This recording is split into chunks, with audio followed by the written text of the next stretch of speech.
Dawn, thank you so much for joining me on Women on the Move. Great to have you. But we're shooting this interview at the Keg and Thistle because you want to keep one eye on the rugby. Yes, I do. What are you sucking? What is this obsession that you have with rugby? Oh, Terence, I love rugby. You know each other a really long time. And when you knew me, I didn't even know what rugby was. Yeah. And I've actually fallen in love. It's a love affair. I went to my first live match a couple of years ago. And I sat down, and because I'm always willing to try new things, I sat down, and Terence, it was just so amazing. The energy, the excitement, the fans. I don't know what was going on, but can I tell you, I just loved it. And to be honest with you, when I'm having a bad day, the best thing for me is to actually go and watch a match, either on TV or live, doesn't matter. I do prefer live though, because the energy just revitalizes me. And the passion was just ignited from there. Yes. I literally instantly fell in love. But I mean, you're not just passionate about rugby, Dawn. I mean, I don't even have to watch a match. I just have to read your tweets when a match is on. Yes. That's how passionate you've become about this game. Yes, I love it. And rugby, for me, is a very direct game. And I think it suits my personality to a certain extent, in that I'm very direct and straightforward. A lot of people can't deal with that sometimes.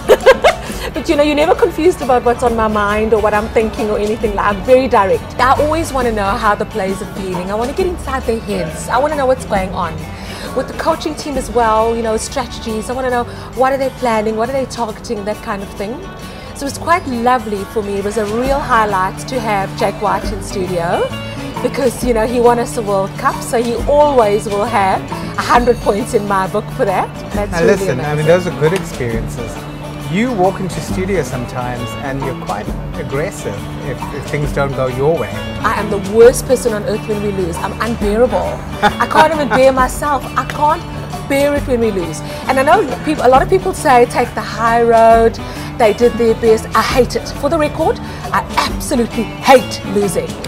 Now, Dawn, when people chat to you, they might be forgiven for thinking you're all about rugby. But that's not the only side to you. You run your own business as well. Tell me a bit about that. I do. I've run my own business for 10 years, Terence. It's an events business.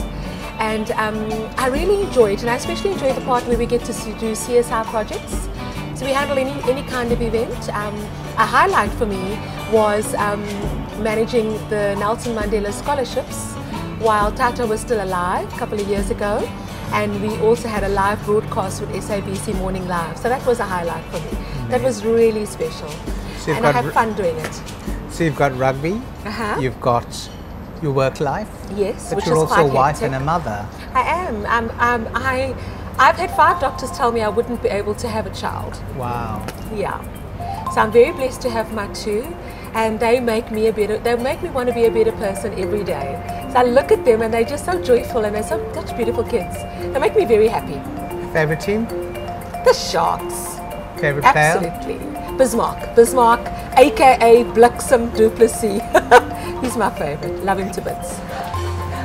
Bismarck. If there's one rugby celebrity, for want of a better word, that you could meet, who would it be? Oh, that's hard. That's really hard. I would say Smitty, John Smith. You've met him though? Yes, he really is one of my favorite people, and I tell you why.